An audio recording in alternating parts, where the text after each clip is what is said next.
Quick FYI before I begin.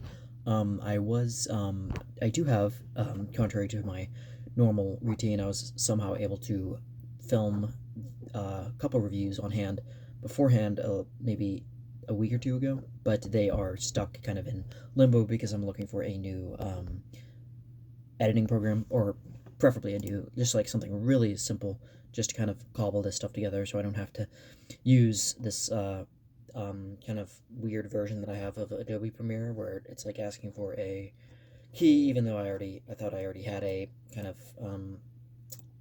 serial number for it. So now that all that, but I do have extra stuff lined up. So whenever I'm able to kind of get that stuff together, because I do have a free editing software that I just figured out as downloaded. So now I can at least I can't remember the name, Movavi, I think it's called. So I'm not vouching for it necessarily or saying anything's it's gonna necessarily solve my problem, but now that that in very very you know invigorating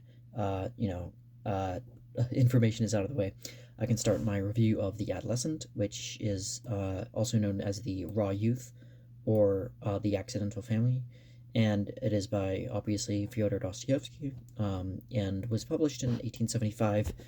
But it was published serially, so similar to how War and Peace was published. The kind of I think in the Russian Messenger, I believe. I'm not sure. It might have. Okay, so it was a different different magazine, but Dostoevsky himself also had a his own magazine that he ran with his brother. So my first um, relationship to this book would probably be about 4 to 5 years ago. Not 45, 4 to 5 years ago. I think it was one of the later Dostoevsky books that I got to. It took a little while because I heard people kind of say that it was pretty much just almost a kind of mix between demons or the possessed and um, the Gambler in a way, and that kind of the best of those two books, or the Brothers Karamazov especially. I think that was the kind of the established kind of cherry on top of everything that Dostoevsky did. At the end of his life, he really really came to a head, and he crafted something very very extraordinary with that book, and it's like throughout, it's known throughout the ages as one of his best at least, and I think it's definitely in his top five as well. Although for personal favorites, probably The Idiot for me, The Idiot and Crime and Punishment, and even one of his like kind of the novella areas, the ones that he's done like Notes from Underground, or the the Double, and all these various stuff that he or even Boardfolk too, even though he hadn't quite established his distinct style yet. But yeah, so Dostoevsky, he's writing about, he sees the youth, and he's kind of writing from a similar kind of topics as this kind he was in Demons, where there's a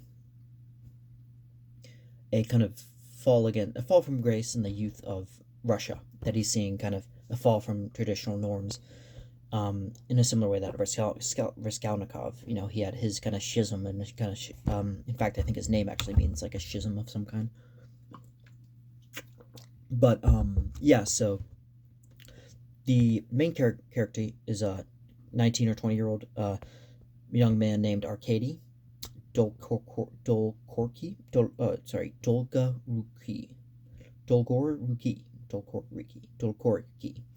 So okay, I'm just gonna call him Arkady. And can't mix him up with the Overkill by Nikolai Gogol, but anyway, because there's similar I think the character in that was Arkady Akakovich, I think. That one I actually can kind of remember. But anyway, but yeah, Dolgoruki is the main character, and it's so it's the whole time it's like Notes from Underground, or like his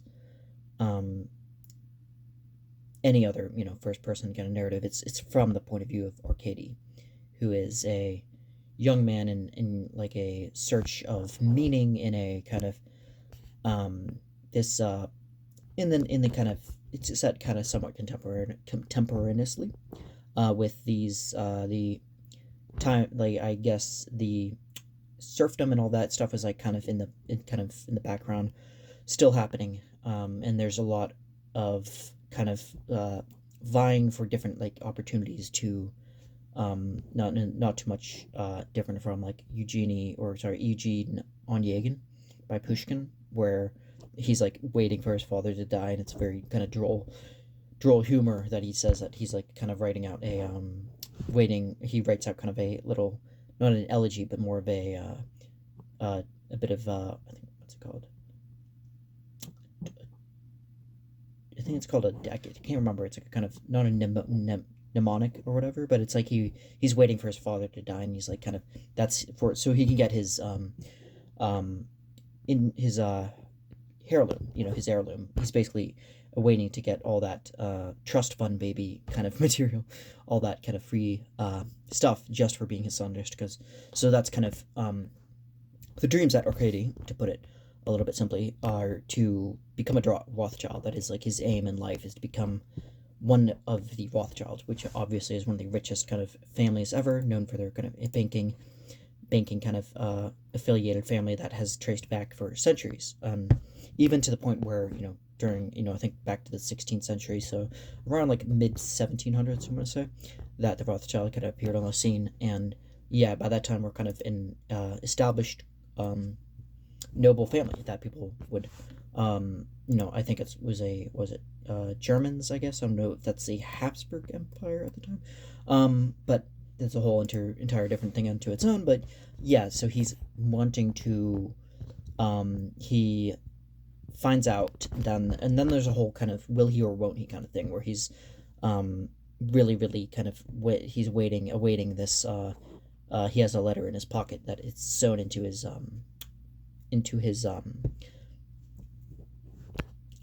jacket, that's that he's waiting.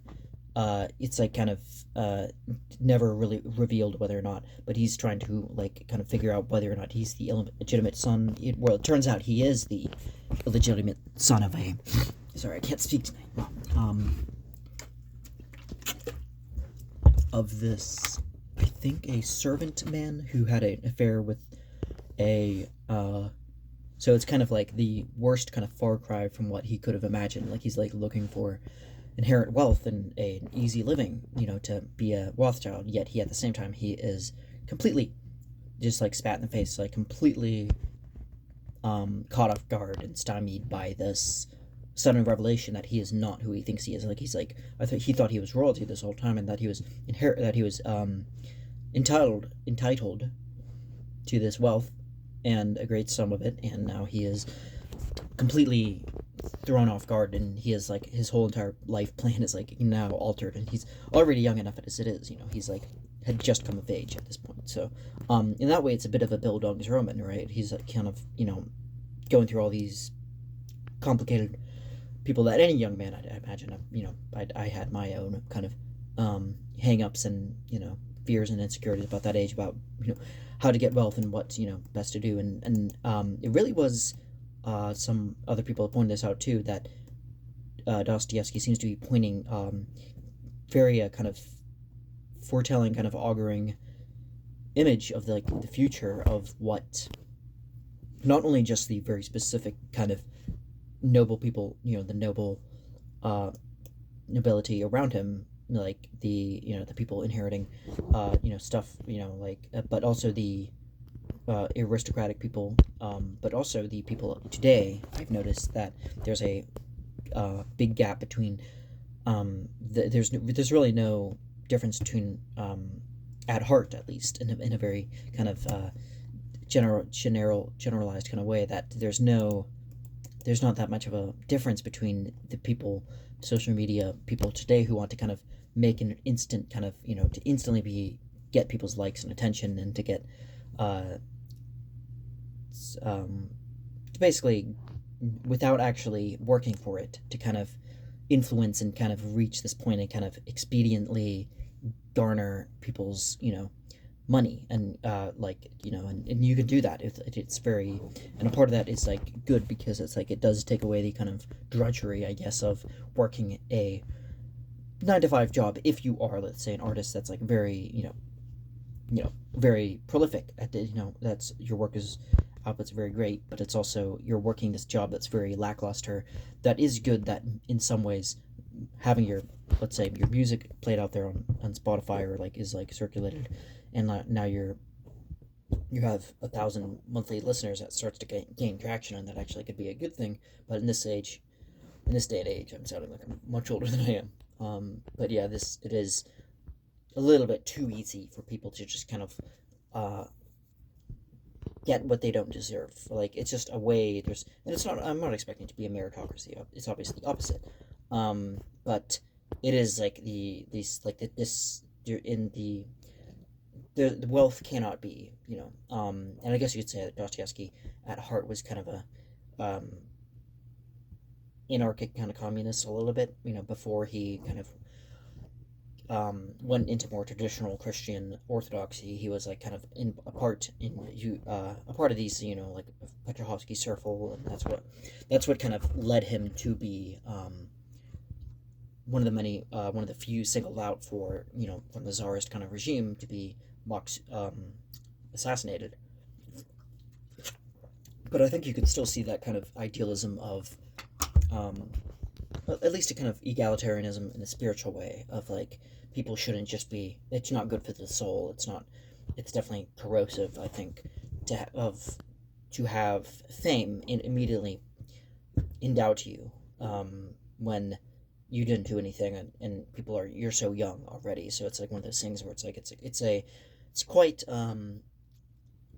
satirical in that sense. It's probably the most, I think, like Hermann Hesse said that this is the most ironical of Dostoevsky's novels, and I can see that. I can definitely see that. There's a kind of the ironical, detached kind of way that Arcady is like, on the edge of his seat, and we're on the edge of our seat too. But it's like the exchanges of like these, that he's like talking like he's like, it's first person, like I said. So he's like he's kind of cataloging, or recounting these different letters and conversations he's had with his friends, and he's all these different love interests and all these different people, and they actually kind of make him like, especially with like Tatiana, like, who is like she was one of the single old ladies of the household that is friends of Arcady's family. But there's also, also like half sisters and people like kind of close relations to him. But there are, a lot of different kind of drama and stuff, like people becoming pregnant from these people, and like kind of illegitimate stuff wandering around the household, where it's like the gossip of that kind of stuff makes Arcady look like kind of like the good one in this scenario, like compared to the rest of them. Um, um, yeah, there's a lot of different people, like the Lambert, like the people is one of Arcady's bullies, um, who kind of turns around and uh, ends up kind of blackmailing different people. So there's lots of different schemes and people falling into. So when you see that, all that comparative kind of stuff, context, I guess, it shapes an understanding of like why Arcadia would want to become a Rothschild and kind of get away from all this and kind of have his own say in the matter, to make his own life. But all that kind of stuff, it was a little bit, the hardest probably to read, aside from Demons. I think that Demons took a little bit of time, but it was like to establish all the different people, like Stepan Tropovich and the Stavrogan, I think, and all these different characters, and how they related to each other, and like the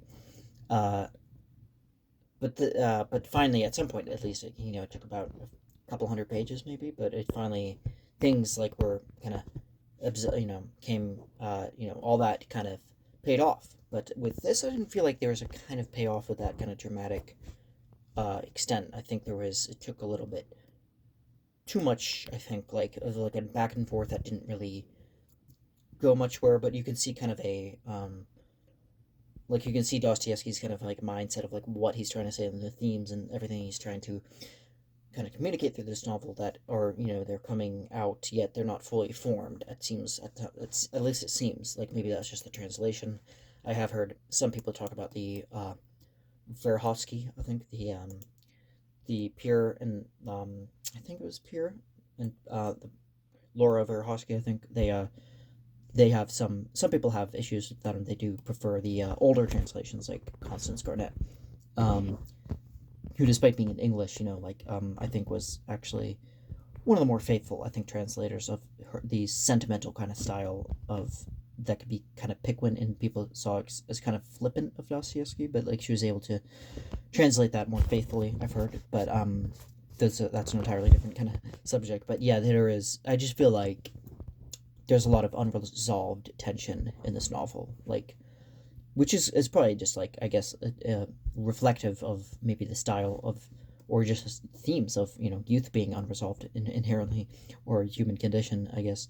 But yeah, that is all I have for the Adolescent or the Year of Youth by Dostoevsky, and thank you for watching.